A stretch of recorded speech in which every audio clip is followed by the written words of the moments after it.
이 시간에는 우리 탄자니아 박준홍 선교사님이 말씀을 전해 주실 텐데요. 우리 박준홍 선교사님은 저희 교회에 몇 번 오셔서 말씀을 전하셨는데 코로나 기간 동안 통 못 오시다가 코로나 기간 지나고 이제 처음 또 이렇게 단에 서게 되었습니다. 이 시간 말씀 전해 주실 때 큰 은혜의 역사가 있을 수 있기를 바랍니다. 미션이라는 제목으로 말씀 전해 주시겠습니다.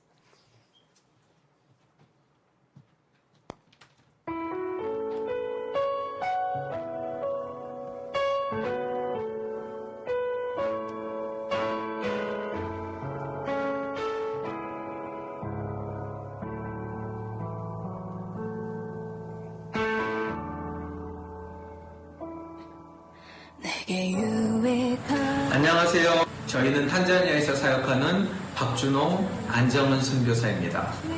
하나님의 은혜와 성도님들의 기도로 저희는 아주 건강하게 잘 지내고 있습니다. 저희가 사역하는 이곳은 동부 아프리카 탄자니아입니다. 저희의 사역지는 탄자니아의 수도인 다르에스살람의 외곽 지역 키간보니입니다. 키간보니는 초기 선교사님들의 정착지였고 복음화가 많이 필요한 곳으로 무슬림들이 많았던 곳이고 그리고 경제적인 빈곤이 있던 곳이었기 때문에 선교사들이 여기 정착해서 특별히 한국 선교사들이 이곳에 대학을 세웠습니다. 그곳이 바로 저희의 사역지인 탄자니아 연합대학 UAUT입니다.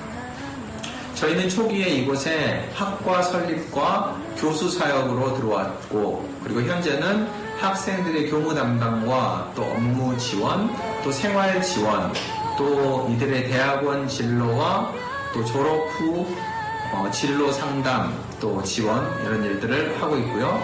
그리고 또 영적인 사역으로는 멘토링 사역, 제자훈련 사역을 주중에 하고 있고 그리고 주말에는 여러분들이 아시듯이 UCC 학생교회의 목회를 담당하고 있습니다. 그리고 참 안정은 선교사는 이곳에서 교회 반주를 하고 있고 그리고 학생들의 음악 교육을 도와주고 있고요. 그리고 올해부터 페이스 유치원에서 유치원을 이끌면서 어린 영혼들을 돌봐주고 있습니다. 저희의 비전은 아프리카에 좋은 지도자를 배출하는 것입니다. 이런 탄자니아 같은 후진국은 좋은 지도자가 절대적으로 필요합니다. 하나님을 신뢰하고 복음으로 무장되고 하나님을 경외하는 그런 좋은 지도자가 설 수 있도록 저희는 계속해서 애쓰고 노력하고 또 한 영혼 한 영혼에게 열과 성을 기울이고 있습니다. 여러분들도 꼭 관심을 가지고 저희가 끝까지 이 사역을 감당하며 탄자니아가 변화될 수 있도록 하나님이 기뻐하시는 그런 나라가 될 수 있도록 여러분 기도해 주시고 함께 이 사역에 동참해 주시기를 간절히 부탁드립니다. 감사드립니다. 다음에 또 인사드리겠습니다. Always in the class there's some weirdo, right? There's some weird student and someone very strange. For the Holy Spirit, because He wanna use you, He wanna use your body, He wanna use your mouth, He wanna use your.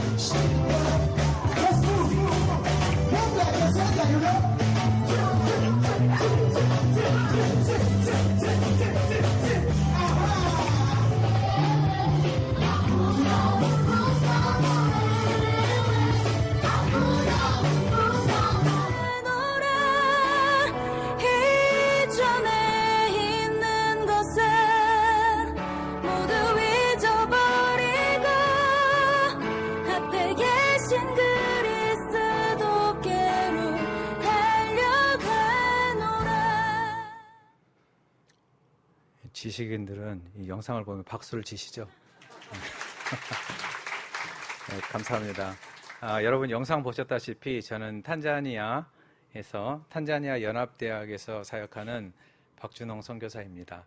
여러분 이렇게 영상이 나가는 순간 이렇게 딱 돌아보니까 반가운 얼굴들이 많이 있는 것 같습니다. 근데 좀 지긋해지셨네요. 그죠? 새로운 얼굴도 많이 있으시고 너무 반갑습니다. 말씀 전하기 전에 자, 여러분들에게 꼭 감사를 드려야겠습니다. 저희 학교가 재정적으로 굉장히 어려웠던 시기에, 그러니까 저희가 이제 그 탄자니아 연합대학에서 사역을 하잖아요. 그래서 저희 선교사님들이 모여서 이제 사역을 하는데 저희가 이제 코로나를 겪고 그러면서 굉장히 어려웠던 시기에 우리 하늘시학교회가 큰 힘이 되주셨습니다.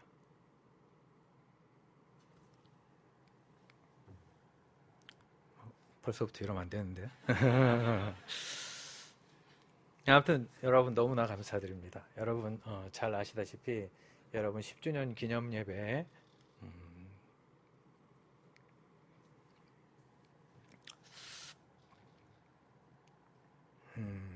헌금을 보내주셨고 또 맥주 감사절 때도 여러분들께서 헌금을 보내주시고, 근데 저희가 그때 학교가 참 어려웠던 시기인데 정말 큰 힘이 되었습니다. 또 여러분들 잘 아시다시피 또 바자회를 통해서도 섬겨주시고요. 정말 이런 교회가 있을까 싶을 정도로 여러분의 섬김이 저희 탄자니아에서 우리 또 키간보니 지역에서 큰 은혜가 되었습니다. 여러분들 교회가 제법 저희 탄자니아 연합대학 선교사들과 키간보니 지역에서 꽤 유명한 교회가 되었어요. 신도림에 있는 하늘씨앗교회. 예. 아무튼 너무 감사드립니다. 그리고 제가 이제 사실 저는 여러분의 헌금을 학교로 또 사역지로 전달하는 그런 역할만 했는데도 제 어깨에 정말 힘이 많이 들어갔습니다. 그래서 제가 정말 너무 뿌듯했어요. 그래서 제가 하는 데마다 여러분 선교를 하시려면 이렇게 하십시오. 하늘씨앗교회처럼, 선교는 하늘씨앗교회처럼 이렇게 제가 주장할 수 있었던 것 같습니다. 아무튼 제가 선교사로서 이런 보람과 프라이드를 가질 수 있게 해주셔서 여러분 진심으로 감사드립니다. 또 코로나로 정말 어려웠던 시기에 저희 가정이 코로나로 좀 아프고 많이 힘들었던 시기에 또 어떤 성도님께서 저희 가정을 섬겨주시고 또 교회에서도 도와주시고 그래서 큰 도움과 위로가 되었습니다. 여러분들의 이런 영적인 선교의 무용담이 정말 아름답게 느껴집니다. 그리고 그 순간도 너무나 감사했는데 이렇게 하나씩 되뇌어 보니까 그때의 감동이 다시 살아나는 것 같습니다. 또 목사님과 잠시 이제 식사하고 단에 서기 전에 잠깐 이렇게 말씀을 나누면서 목사님께서 정말 너무나 기쁨으로 이 교회에 대한 말씀을 하시고 여러분이 또 선교하시고 전도하시고 여러분이 해가는 그 일들을 통하여서 정말 목사님의 그 말씀을 통해서 하나님이 얼마나 기뻐하실까, 그리고 이 놀라운 일들이 오늘날에도 이 신도림에 있는 이 작은 교회를 통해서 이루어지고 있구나 하는 것을 생각하면서 정말 기쁘고 정말 하나님이 기뻐하시겠구나 이런 생각을 해봤습니다.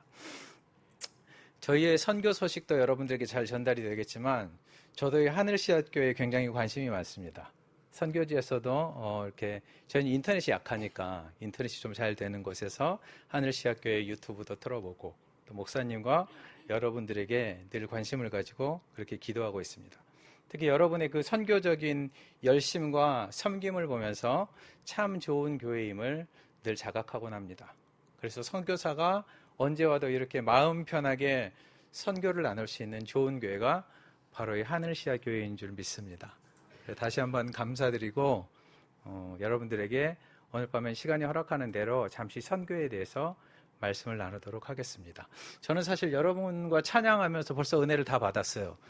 저는 정말 이런 교회가 정말 그리웠죠, 항상. 예, 이런 데서 이렇게 찬양을 하면서 정말 하나님께 헌신된, 또 특별히 선교에 헌신된 여러분들과 나누는 시간이 정말 귀하게 여겨집니다.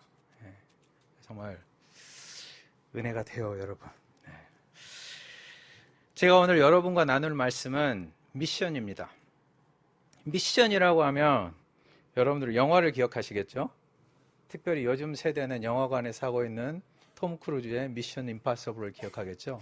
예, 그렇지만 연세가 조금 드신 분들은 아마 오래전에 미션이라는 영화를 기억하실 것입니다.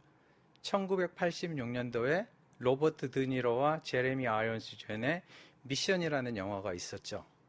이 영화는 칸느 영화제와 또 오스카 영화제를 수상하면서도 유명해졌지만 또 그 음악이 되게 유명했었죠. 그리고 그 음악에 넬라 판타지아라는 곡을 붙여가지고 여러분 아시죠? 그래서 그게 이제 꽤 유명한 그런 영화가 되었던 것 같습니다. 그래서 영화를 통해서 사람들이 많이 감동을 받았고 미션, 즉 선교란 이런 것이구나 하는 이미지를 강하게 심어주는 계기가 되었습니다. 이 영화에 나오는 선교사님은 가브리엘이라는 예수의 제수이트의 선교사님이시죠.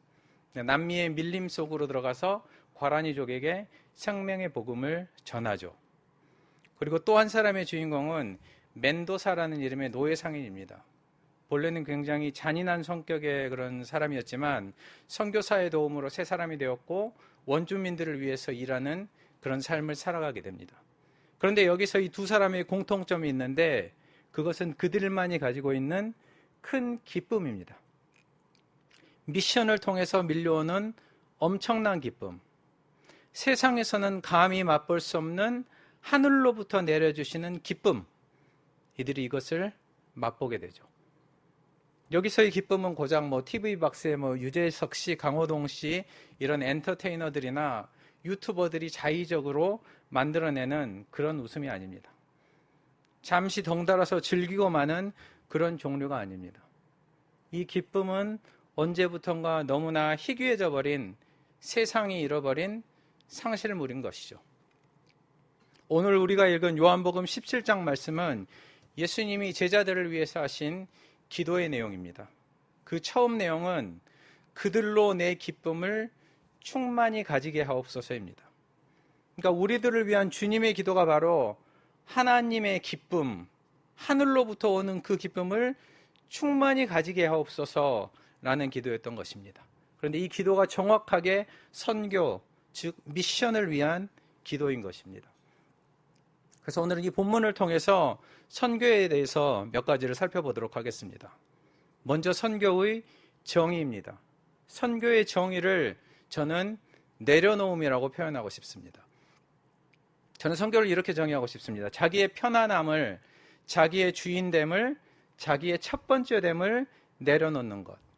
즉 다시 말해서 나의 안주, 즉 편안한 삶을 나의 차순위로 밀어내는 삶을 이야기하는 거죠. 히브리서 12장 2절에 보면 이런 말씀이 있습니다. 믿음의 주요 온전케 하시는 이인 예수를 바라보자.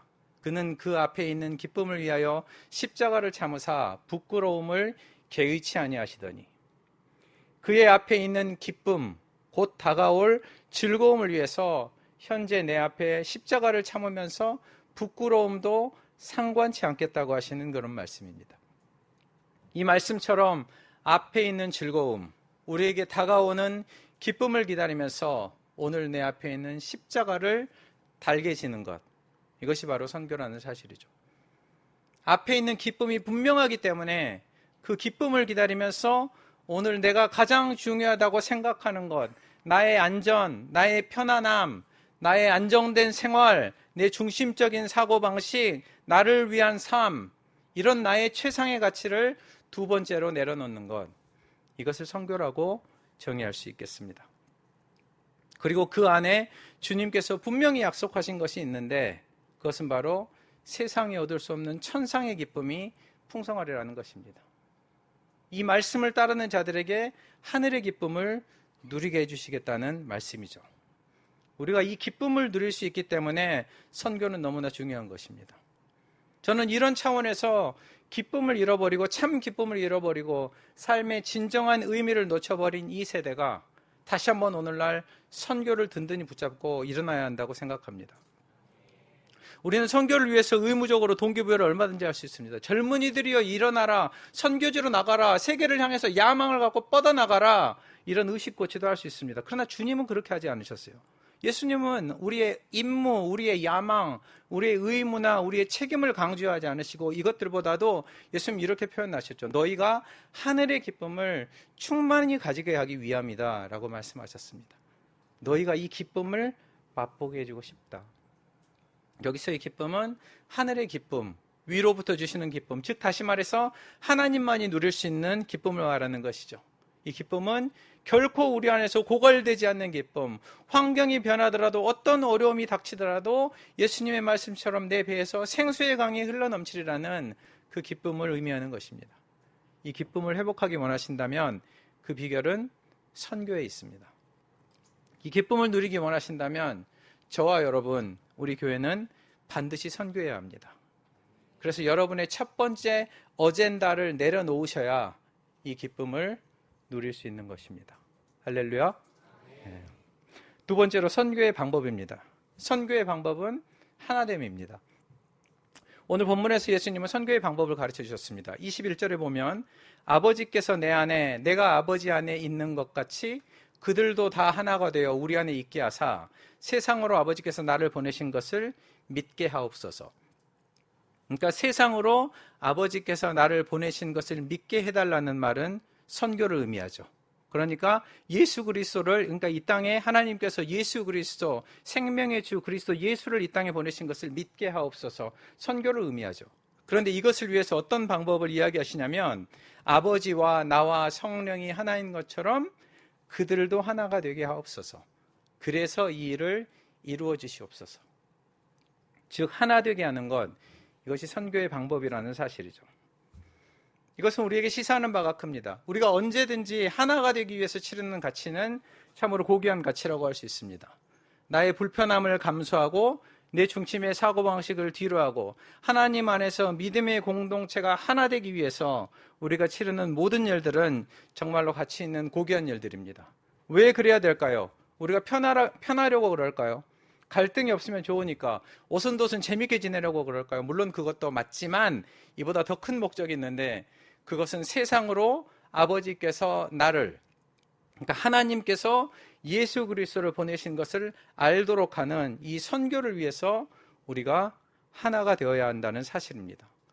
이 가치를 위해서 우리는 하나가 되고 하나 되기 위해서 내 중심적인 1순위를 2순위로 내려놓는 그런 일들을 해야 되는 것이죠.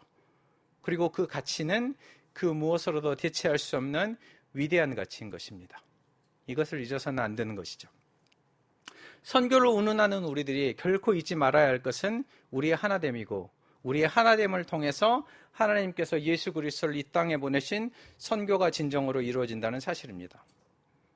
만일 여러분이 여러분의 승리를 드러내기 위해서 여러분이 속한 공동체가 깨져도 좋다고 생각하십니까? 그래서 분열되기를 자초하는 마음이 있다면 여러분 이것이 복음의 길을 얼마나 가로막는지 아십니까? 복음이 전해지기 위해서 하나 되는 것이 선교의 방법인데 자기의 성과를 드러내고 싶고 자기의 존재를 과시하기 위해서 분열을 자초하고 있다면 우리는 그 순간에 복음을 가로막는 엄청난 과오를 범하게 되는 것이죠. 현대사회 인간관계 속에서 우리가 잘하는 말이 무엇입니까? 우리가 주장하는 것이 너나 잘해, 너만 잘하면 돼. 그런 식으로 이야기하는데 그러나 그런 쿨한 방법으로는 절대 복음이 전해질 수 없다는 사실입니다. 그러므로 선교를 위해서 우리는 늘 하나 되기를 힘써야 할 줄 믿습니다. 그래서 그 하나됨으로 독생자 예수 그리스도를 이 땅에 보내신 아버지의 뜻이 이루어지는 것이죠. 그저 독불장군처럼 성취가 우선이 아니라 우리의 하나됨을 이루어가는 것. 그러므로 여러분이 속한 곳을 하나 되게 하고 여러분의 가정, 여러분의 교회, 심지어는 여러분의 일터와 여러분의 모임까지도 하나됨을 통해서 우리는 예수 그리스도를 증거할 수 있다는 사실이죠. 그리고 거기에 따른 희생과 헌신이 필요합니다. 이런 일들이 아주 귀찮게 여겨질 수도 있지만 이것이 하나님께서 우리에게 가르쳐 주신 선교의 방법입니다. 선교는 우리의 하나됨으로 이루어진다는 사실을 여러분 꼭 기억하시기 바랍니다. 그러므로 교회의 하나됨을 위해서 여러분들 기도하시고 여러분이 하나됨을 위한 소중한 미랄이 되어주시기 바랍니다. 그래야 하나님의 선교가 이 땅 가운데 이루어질 수 있다는 사실이죠. 세 번째로 선교의 자세입니다. 선교의 자세는 균형 감각입니다. 예수님이 이 세상에 오신 것은 그야말로 선교의 시작이죠. 그러니까 하늘 보좌를 버리고 우리 가운데 인간의 모습으로 성육신하신, 이것을 인카네이션이라고 하죠. 인카네이션 되신, 그러니까 그 예수님을 우리는 첫 번째 선교사라고 그렇게 이야기하죠. 그러니까 우리 선교사의 어떤 첫 번째 선배님이시죠. 그분이 바로 예수님이신 거죠. 그러니까 선교의 첫 모델, 첫 선교의 원형이 예수 그리스도라고 할 수 있습니다. 그런데 예수님이 이 세상에 오셔서 가지셨던 가치관이 있죠. 그러니까 그분은 원래 하늘에 속한 분이시면서 이 땅에 사셨던 가치관이 있습니다. 그런데 이것이 바로 예수 믿는 우리들이 가져야 할 가치관이요, 본받아야 할 선교의 자세라는 것입니다. 예수님의 가치관은 바로 균형적인 가치관, 즉 균형 감각이었다고 제가 그렇게 표현을 해보고 싶습니다. 그러니까 이것은 비관적인 인생관과 낙천적인 인생관의 균형입니다. 또는 뭐 염세적인 인생관과 유토피아적인 인생관의 균형이라고도 할 수 있겠죠. 좌로나 우로나 치우치지 않는다고도 할 수 있지만 여기서는 위로나 아래나 어느 쪽으로 치우치지 않는 그런 균형이겠죠. 즉 하늘과 땅의 균형입니다. 그리고 이 균형 감각은 그리스도인들만 가질 수가 있는 거죠. 왜 그럴까요? 우리는 이 땅에 살아가지만 사실 우리의 소속은 하늘에 속한 자들이기 때문에 그러는 거죠. 우리는 세상에서 살아가면서 어렵고 힘든 일들이 참 많습니다. 여러분들 뭐 예전에 학생들이 많으셨던 것 같아요. 지금은 직장인 분들이 많으신 것 같은데요. 아무튼 여러분 뭐 학생이든지 뭐 직장인이시든지 그 여러분이 속한 사회 속에서 일어나는 일들 가운데 어려운 일들이 참 많으시죠. 인간적인 문제, 또 재정적인 문제. 선교지 가면 다 천사들만 있을 줄 알았어요. 선교지에도 많은 갈등이 있습니다. 인간적인 문제 해결해야 되는 일들, 선교사님들도 생각이 다르고 기도하면서 함께 합력하여서 해나가면서 조금 전에 말씀드린 것처럼 하나됨을 위해서 계속 선교를 이뤄나가는 이런 일들. 젊은이들은 어떻습니까? 진로와 취업에 관한 일들, 가정사와 건강 문제, 누가 뭐 아프기도 하시고 심지어는 돌아가시기도 하시는 이런 문제, 이런 삶들이 우리를 원망하게 만들고 왜 나만 이런 고통을 겪습니까? 라고 비관하면서 살아갈 때가 있습니다. 그러나 또 반면에 다른 분들도 있죠. 늘 웃음이 끊이지 않는 분들이 있어요. 항상 즐겁고 행복한 분들이 있습니다. 늘 주님의 은혜에 감사하면서 예수 믿는 것은 바로 이런 거야. 예수 뭐 이렇게 살아야 되는 거야. 난 항상 행복해. 이런 낙관적인 사람들도 있죠. 그러면 성경은 여기에 대해서 어떻게 이야기하죠? 이 두 가지 모습이 다 있다는 거죠. 이 땅은 우리가 영원히 살 곳이 아니고 우리의 본향은 따로 있다고 이야기를 하고 있습니다. 그렇기 때문에 우리에게는 이중적인 삶이 될 수밖에 없는 거죠. 그러나 동시에 우리로 갈등하게 하고 때로는 너무나 억울하고 치가 떨리는 혐오감이 드는 그런 삶의 현장을 경험하더라도 주님은 우리를 보고 산에 들어가서 뭐 자연인이 되라고 말씀하시는 것도 아니고 이 지구를 떠나라고 말씀하시는 것도 아니죠. 그러나 주님의 마음은 어떤 거죠? 하나님이 세상을 이처럼 사랑하사 독생자를 주셨으니, 예수님께서 이 세상을 사랑하셔서 이 땅에 선교사로 오신 그 모습처럼 우리가 사는 곳이 비록 갈등의 현장이지만 하나님의 말씀을 쫓아서 이 땅을 사랑의 대상으로 섬기면서 이 땅의 영혼들을 진심으로 사랑하면서 오늘도 나의 사명감을 고취하면서 그렇게 살아가라고 말씀하시는 것이죠. 바로 무엇입니까? 하늘과 땅에 대한 성도의 균형 감각을 말하는 것이죠.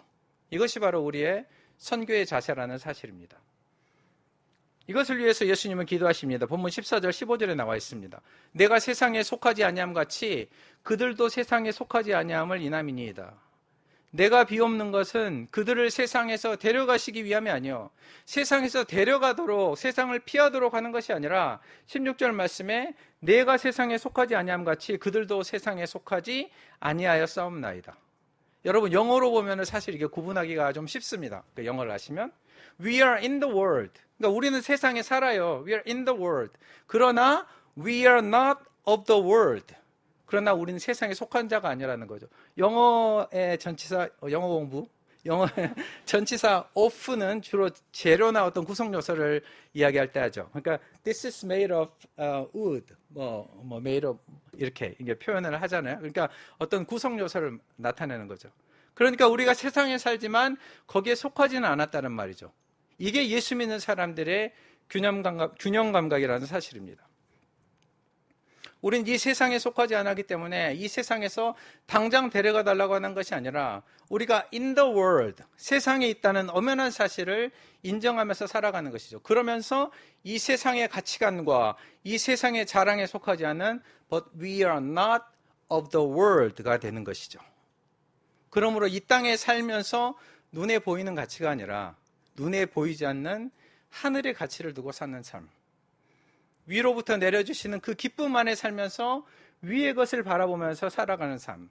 세상에 좋은 것들이 있지만 거기에 두는 가치보다도 하늘에다 우리의 진정한 가치를 두고 우리의 보화와 열매를 하늘에 쌓아가는 삶.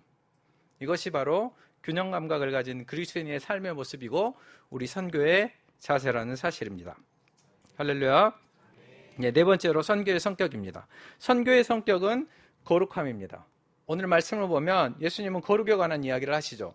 17절에 보면 그들을 진리로 거룩하게 하옵소서. 그리고 18절에 아버지께서 나를 세상에 보내신 것 같이 나도 그들을 세상에 보내었고, 그리고 19절에 보면 그들을 위하여 내가 나를 거룩하게 하오니 이는 그들도 진리로 거룩함을 얻게 하려 함이니이다. 좀 어렵죠? 예. 저도 어려우니까 여러분도 어렵겠죠. 이제 이렇게 몇 번 되뇌어 보시면은 뜻이 이해가 되실 텐데요. 그러니까 하나님이 나를 보낸 것 같이 나도 그들을 보내고 내가 나를 거룩하게 하오니 그들도 거룩하게 하옵소서. 이 말씀 가운데는 보내시라는 말씀과 거룩 간에는 분명한 어떤 상관관계가 있는 그런 말씀입니다. 여러분 먼저 거룩이 무엇이죠? 여러분 배우셨겠지만 거룩이 뭐예요? 거룩은 우리가 막 폼 잡고 어느 날 갑자기 행동이 바뀌고 뭐 나는 너랑 달라 그러면서 막 위협감을 주는 뭐 그런 게 아니죠. 예. 그러면서도 본문에 예수님이 나를 보낸 것 같이 나도 그들을 보내고 내가 거룩한 것 같이 그들도 거룩하게 하라는 것은 분명히 어떤 연결성이 있다는 사실입니다. 거룩의 의미는 뭐 여러분들 배우셨겠지만 카도시, 거룩의 의미는 또 뭡니까? 또 학이 없습니까? 거룩의 의미는 구별됨이죠. 세상과 다르게 우리가 구별된 존재라는 것이죠. 마치 하나님이 그 아들 예수 그리스도를 이 땅에 보내신 것 같이 하늘의 하나님이 영광과 지위를 버리고 우리 가운데 육신을 입고 내려오신 것 같이 가장 높고 가장 안전하고 가장 영광스럽고 가장 찬란한 자리를 버리고 우리에게 오신 것 같이 이와 같이 내가 나를 스스로를 먼저 거룩하게 했다는 말입니다. 그리고 그와 똑같이 나도 너희를 세상에 보내니 그것은 너희도 내가 거룩하게 하기 위함이다 라고 말씀하고 있습니다. 그러므로 우리의 거룩함은 무엇이죠? 예수님과 같이 되라는 말씀이죠. 즉 하나님이 가라고 하시는 곳으로 가는 곳이 우리의 거룩이라는 말이 아니겠습니까? 예수 그리스도께서 천국을 벗어나 자신을 거룩하게 한 것처럼 너희들도 너희의 안전지대에서 벗어나서 너희가 거하는 곳에서 벗어나서 스스로 거룩해지라는 말입니다. 예수님은 이런 거룩이 제자들에게 있기를 바라시면서 지금 기도하시는 것이죠. 바로 이러한 거룩이 하나님의 실제를 체험하는 능력이고 오늘 또 우리가 우리 삶 속에 확신과 자신감을 얻을 수 있는 유일한 길이라는 사실입니다. 그러므로 우리 스스로를 거룩하게 한다는 말은 결국은 선교적인 부르심에 대한 순종을 의미하는 것입니다. 할렐루야. 내가 가진 것들, 내가 누릴 수 있는 모든 것들을 뒤로하고 하나님의 것을 먼저 구하는 우리의 모든 순종적인 삶을 의미하는 거죠. 맞습니다. 여러분이 지금 하시는 일들, 여러분이 전도하시고 여러분이 선교하시고 여러분이 순종적으로 하나님의 음성에 귀를 기울이고 응답해 나아가시는 모든 일들, 이런 삶들을 이야기하는 것입니다. 이것이 바로 우리의 거룩인 줄 믿습니다. 우리가 잘 알듯이 선교는 희생을 요구합니다. 여러분의 시간과 재정과 노력과 땀을 요구합니다. 그리고 심지어는 나가라고 하시고 떠나라고 하시죠. 우리는 모두 마태복음 28장 지상명령을 아시죠? 여러분이 그레이트 커미션을 여러분 아실 거예요. 그런데 이 명령이 안 지켜지니까 이것을 수습하기 위해서 자꾸 나가라 떠나라 이렇게 하시는 것이 아니라 여러분 잘 들어보세요. 원래부터 하나님은 우리를 나가도록 계획하신 것입니다. 원래 그렇게 계획을 하시고 우리를 부르신 거예요. 우리를 부르신 하나님은 우리를 보내신다는 사실이죠. 그러니까 부르심이 있으면 보내심이 있다는 사실입니다. 이 말은 하나님이 우리를 부르실 때 이미 나갈 것을 계획하시고 하나님이 우리를 불러 모으신다는 사실입니다. 이것을 토네이도라고 표현을 했어요. 여러분 티모시 켈러라는 아주 유명한 목사님이 있죠. 얼마 전에 작고하셔서 너무 안타까운 리디머 교회 팀 켈러 목사님, 그 목사님께서 이것을 토네이도라고 표현을 했습니다. 토네이도가 여러분 그러니까 회오리바람, 미국에는 회오리바람 사태가 많이 일어나죠. 중부 지역에 이제 회오리바람이 일어나면 성격이 어떻습니까? 회오리바람이 모든 것을 다 빨아들여 가지고 슈슈슈슈슈 올린 다음에 그 다음에 어떻게 하죠? 싹 흩어버리죠. 그래서 막 다 날아가 버리게 만들어 버리죠. 근데 팀 켈러 목사님 이렇게 표현을 하셨어요. God is a spiritual tornado. He never sucks us in without sending us out. 하나님은 영적인 회오리바람이다.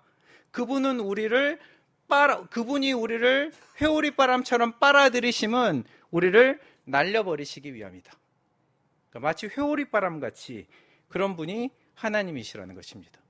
그러니까 하나님은 우리를 불러들인 후에 다시 복음의 현장으로 우리를 내보내시는 것입니다. 마치 노아의 홍수 때 어쨌죠? 바벨탑과 더불어서 세상이 완전히 타락해버리고 흩어져 버린 그 인간들, 그들을 하나님이 사랑하셔서 구원하기 위하여서 한 사람을 택하시고 보내심과 같습니다. 여러분, 그 사람이 누구죠? 아브라함이죠. 아브라함. 이 아브라함을 선택하시고 처음으로 하신 말씀이 무엇입니까? 떠나라죠. 떠나라. 내 본토 친척 아비집을 떠나라. 창세기 12장 1절 말씀입니다. 여호와께서 아브라함에게 이르시되 너는 너의 고향과 친척과 아버지의 집을 떠나. 그러니까 예전 버전에는 너의 본토 친척 아비집을 떠나. 내가 네게 지시할 땅으로 가라. 우리 성경에는 내가 네게 보여줄 땅으로 가라. 그러니까 맨 처음으로 아브라함을 만나서 하나님께서 하시는 여호와 하나님의 한마디가, 첫 마디가 너는 떠나라입니다. 아브라함이 그 명령을 받고 자기의 정들고 익숙한 자기 고향을 떠나죠. 그리고 가나안 땅으로 갔습니다. 근데 여기서 중요한 것은 어디로 갔느냐가 아니에요. 우리가 어디로 가야 하느냐. 우리가 항상 구하는 어디로 갔느냐가 아니라 떠났다는 사실이 중요한 거죠. 이것을 히브리서 기자는 이렇게 표현합니다. 그는 갈 바를 알지 못하고 갔다. He got out without knowing where he was going. 어디로 갈지도 몰랐지만 그는 하나님의 명령대로 떠났다는 것입니다. 떠나는 것이 중요한 거죠. 자기의 1순위를 내려놓는 것이 중요합니다. 자기의 일정과 계획을 내려놓는 것이 중요합니다.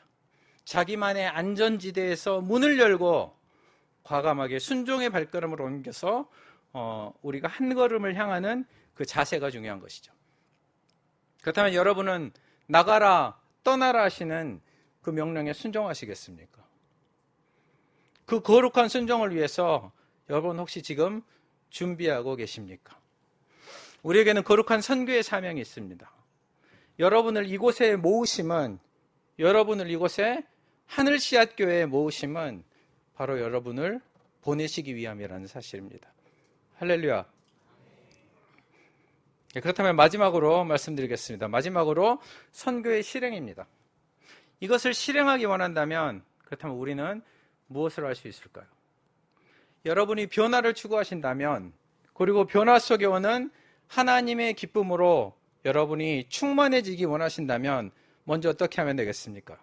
이것을 위해서 저는 여러분에게 여러분이 추가적인 계획을 가지실 것을 제안합니다. 제가 보니까 여러분들은 이미 그렇게 하시는 것 같아요. 저 여러분에게 다시 한번 말씀드린다면 추가적인 계획을 가져라. 바로 여러분의 인생에 추가적인 시간, 추가적인 에너지, 추가적인 돈, 추가적인 노력이 들어가는 추가적인 일정을 계획해야 한다는 사실입니다. 예전과 똑같은 방법으로 똑같은 스케줄과 똑같이 여러분이 계속 살아가려고 하신다면 여러분은 변화를 기대할 수 없습니다. 그 상태로는 여전히 아무런 변화도 없고 그 기대마저 포기하게 될 것입니다. 그러면서 한때는 나도 선교로 마음이 뜨거웠었는데, 한때는 나도 선교사로 헌신했었는데, 한때는 나도 하늘씨앗교회에서, 겨자씨교회에서 선교사로 헌신했었는데, 이런 아쉬움만 남는 그런 인생을 살게 될 것입니다. 그리고 당연히 그러한 삶에는 기쁨도 없겠죠. 새로운 변화에 대한 기대가 없는데 어찌 하나님이 주시는 기쁨이 있겠습니까? 그러면 저는 이 시간에 여러분에게 한번 부탁드립니다. 여러분의 인생에 추가적인 계획을 짜셔야 합니다. 안락을 누리려고 하지 말고 그 자리에 추가적인 계획을 집어넣으십시오.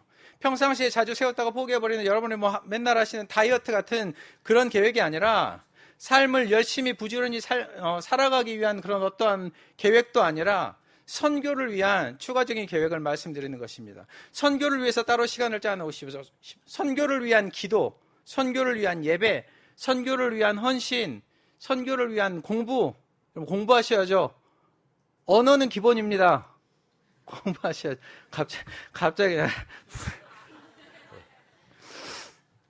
아무튼 선교를 위한 전도, 그리고 선교를 위한 여행, 땅 밟기, 이런 추가적인 것들, 추가적인 시간과 에너지를 계획해서 실행해 보시기를 여러분에게 권유해 드립니다. 여러분, C.S. 루이스라는 여러분 작가를 잘 아실 거예요. C.S. 루이스의 영광의 무게라는 책이 있습니다. 그 책에 보면 이런 표현이 있어요. 위로받을 수 없는 비밀, 도저히 위로가 되지 않는 비밀이 있다는 그런 표현이 있습니다. 이것을 이제 굳이 의역을 해보면은 우리가 이제 낙심할 수밖에 없는 그런 이유가 우리에게 있다는 거죠. 그러니까 모든 사람에게는 이 비밀이 있습니다.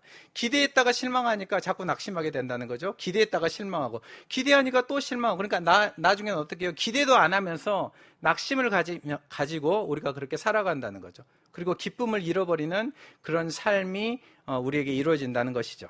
그런데 이 낙심의 비밀이 드러나는 경우가 있는데, 하나님께서 고통을 통해서 우리가 낙심하는 이유를 우리 앞에 펼치신다는 것입니다. 그래서 드러나는 낙심의 이유가 뭔지 아십니까? 즉 우리가 위로받기를 거절하는 이유가 뭔지 아세요? 물론 그것은 뭐 위로해도 위로가 안 되기 때문이겠지만, 그 실질적인 이유는 우리의 일정이, 우리의 계획이 늘 첫 번째이기 때문에 그렇다는 거죠. 그것이 바로 위로받을 수 없는 인간의 비밀이라는 것입니다. 여러분은 어떻습니까? 여러분의 삶의 주인이 항상 여러분으로 여러분 그렇게 살아가진 않습니까? 여러분이 늘 첫 번째이지 않습니까? 내가 늘 먼저가 되어야 되지 않습니까? 언제나 내 일정이 먼저 다루어져야 되지 않습니까? 내 이슈가 가장 중요하고 내 관심사가 최고로 되어야 되지 않습니까? 바로 이런 것들이 여러분을 낙심하게 하고, 이것들 때문에 여러분이 낙심하니까 아무리 다른 것들로 위로해봤자 인생의 위로가 안 되는 것이죠. 그래서 실망하면서 그렇게 살아가는 것입니다. 그런 삶에 무슨 기쁨이 있겠습니까? 그래서 답답해하고 있는 우리들에게 하나님은 그 원인을 밝히기 위해서 우리에게 고통을 주시는 것이죠. 그래서 우리의 계획이, 너희의 계획이 넘버원이 아니라 하나님의 계획이 넘버원이다라는 것을 자꾸 가르쳐 주시는 거죠. 내 중심으로 사는 것이 아니라 하나님 중심으로 살아야 되는 것을 자꾸 내려놓아야 함을 통해서 우리에게 가르쳐 주시는 것입니다. 그리고 이 일을 위해서 하나님이 우리에게 고통을 주시는 거죠. 그래서 C.S. 루이스의 멋진 표현이 있지 않습니까? 고통은 하나님의 뭐다? 확성기다. 고통을 통해서 하나님이 우리에게 크게 들려주신다는 거죠. 이것은 절대로 여러분 협박이 아니고 성경적인 원리입니다. 하나님의 첫 번째 관심은 흩어지는 것입니다. 복음을 들고 복음이 없는 곳으로 우리가 나가는 것입니다. 저는 여러분이 무조건 땅끝을 이야기하는, 아프리카 여러분 다 오시라는 게 아니에요. 복음이 없는 것을 말하는 것이죠. 그곳이 우리 주변이 됐건, 그곳이 뭐 어디가 됐건, 여러분이 그하고 여러분이 여러분의 직장이 됐건, 어디가 됐건, 여러분의 고향이 됐건, 여러분이 생각하는 어느 곳이든 복음이 없는 곳, 예수 그리스도가 없는 곳, 생명이 없는 곳, 그것을 이야기하는 것입니다. 그것이 우리 주변이건 먼 나라 땅끝이건, 복음이 없는 곳, 하나님이 마음 주시는 곳으로, 하나님이 보내시는 곳으로 우리는 가야만 된다는 사실입니다. 근데 안 가면 어떤 일이 일어날까요? 사도행전 8장 1절 말씀입니다. 그날에 예루살렘에 있는 교회에 큰 핍박이 나서 사도 외에는 다 유대와 사마리아 모든 땅으로 흩어지니라. 그들이 머무르고 안 가고 있으니까 스데반의 죽음과 함께 예루살렘 교회는 큰 핍박이 일어나고 하나님이 그들을 흩어버리시는 것이죠. 하나님이 고통을 주시는 것입니다. 그래서 우리에게 위로받을 수 없는 비밀을 파헤침으로 우리가 꽁꽁 붙들고 있던 우리의 계획들과는 비교할 수도 없는 그 놀라운 기쁨과 영광을 다시 회복할 수 있는 복된 길로 하나님이 우리를 인도하신다는 사실입니다. 이것이 바로 하나님의 방법이요, 하나님의 은혜라는 사실을 믿으시기 바랍니다. 나를 갈 수 있도록, 나를 움직일 수 있도록, 뭔가 실행할 수 있도록 여러분 내면에 인사이트가 있다면 그것이 바로 하나님의 은혜라는 사실을 알고 꼭 순종하실 수 있는 여러분 될 수 있기를 간절히 바랍니다. 여러분 말씀을 정리하겠습니다. 오늘 본문에서 저는 우리를 세상에 보내시는 하나님의 미션, 탐 크루즈의 미션 임파서블이 아니라 하나님이 하시는 미션 파서블, 하나님이 하시는 선교를 봅니다. 선교는 나의 안녕과 평안을 두 번째로 밀어내는 것입니다. 그리고 그 밀어낸 자리에 하나님의 계획, 하나님의 어젠다를, 하나님의 그 마음을 첫 번째로 다시 자리매김하는 것입니다. 내 우선순위와 내 최고의 관심사와 내 모든 계획을 내려놓고 하나님의 것을 앞세우고 십자가를 지면서 가는 모든 우리의 순종적인 행위가 바로 선교요 미션이라는 사실입니다. 그리고 이 선교를 위해서 결코 분열되지 않는 하나 되는 방법을 통해서 또한 세상에 속하지는 않으면서도 세상을 사랑하면서 이 땅에서 균형적인 자세를 가지고 거룩한 부르심과 보내심을 기억하면서 살아가는 삶입니다. 끝으로 이 일의 실행을 위해서 추가적인 계획을 통해서 우리는 이 일이 가능하다는 사실이죠. 부디 거룩한 부르심에 우리 모든 하늘시아 성도들이 동참하실 수 있기를 간절히 바랍니다. 그럴 때 여러분의 인생에 하나님의 풍성한 기쁨, 세상에 맛볼 수 없는 그 놀라운 기쁨, 충만한 영광이 넘치게 되는 줄 믿습니다. 선교는 가장 고귀하고 아름다운 가치입니다. 이 일을 사모하시는 저와 여러분 될 수 있기를 주의 이름으로 간절히 축원합니다. 기도하겠습니다. 하나님 아버지, 은혜를 감사합니다. 참으로 하나님 말씀에 반응하는 이 교회가 되기를 원하며, 사랑하는 우리 모든 주의 권속들이 주의 음성을 듣고 참으로 기쁘고 보람되고 값진 길을 통하여서 하나님의 그 길을 선택하며 나아갈 수 있는 귀한 교회, 우리 모든 성도들 되기를 원하나이다. 하나님, 참으로 추가적인 계획을 세우고 추가적인 헌신을 하며 하나님의 나라를 위해서 소중한 것을 준비할 수 있는 우리의 심령들이 되게 하시고, 참으로 우리의 결단과 우리의 기도 위에 주 성령 하나님의 놀라운 역사가 있게 하셔서 하나님의 크고 놀라운 일이 이 교회를 통하여서 더욱더 놀랍게 드러날 수 있도록, 지금까지 교회가 했던 많은 일들을 시작처럼 여기며 더 큰 하나님의 은혜를 사모하며 일어설 수 있는 거룩하고 복된 하나님의 귀한 전이 될 수 있도록 하나님 은혜를 더하여 주시옵소서. 성령으로 충만하게 하시고 목사님을 특별히 사용하여 주시며 모든 성도들이 하나됨으로 하나님의 귀한 선교를 이어가게 하여 주시옵소서. 하나님이 하실 일을 더욱더 기대하며 감사드리며 주님 예수 그리스도 이름으로 간절히 기도드리옵나이다. 아멘. 찬양하시겠습니다. 우리 오늘 주신 말씀을 생각하면서 찬양합시다. 빛을 들고 세상으로.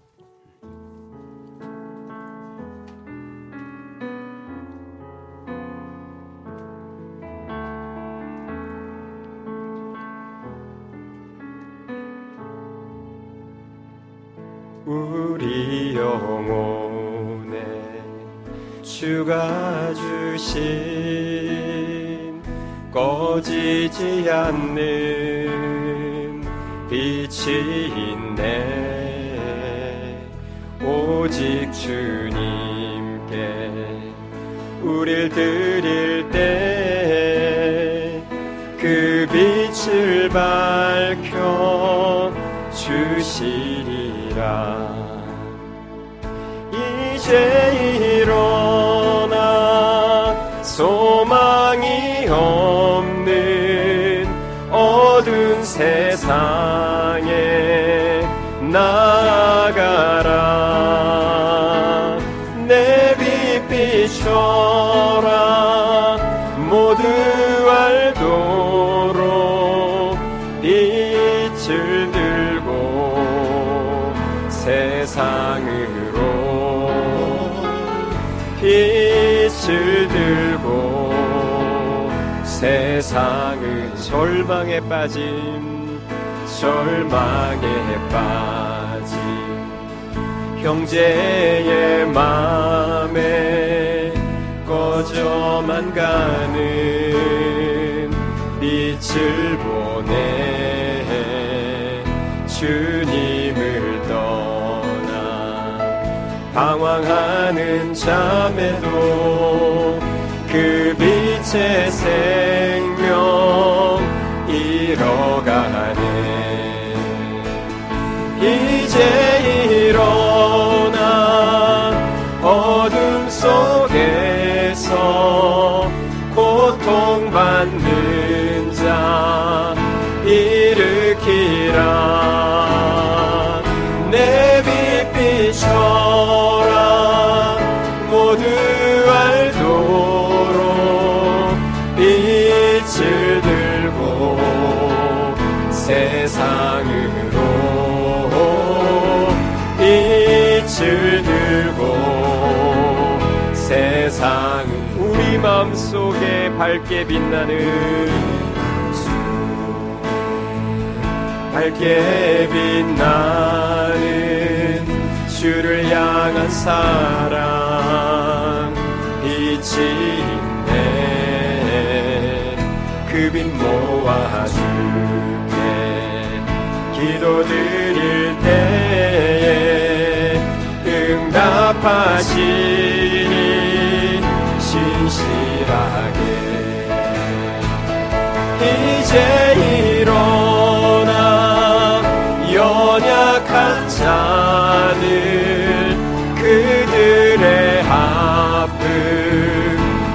감싸주라. 내 빛 비춰라. 모두 알도록 빛을 들고 세상으로 빛을 들고 세상. 이제 일어나 소망이 없는 이제 일어나 소망이 없는 어두운 세상에 나아가라. 내 빛 비춰라. 모두 알도록 빛을 들고 세상으로 빛을 들고 세상. 이제 일어나 어둠 속에서 이제 일어나 어둠 속에서 고통받는 자 일으키라. 내 빛 비춰라. 모두 알도록 빛을 들고 세상으로 빛을 들고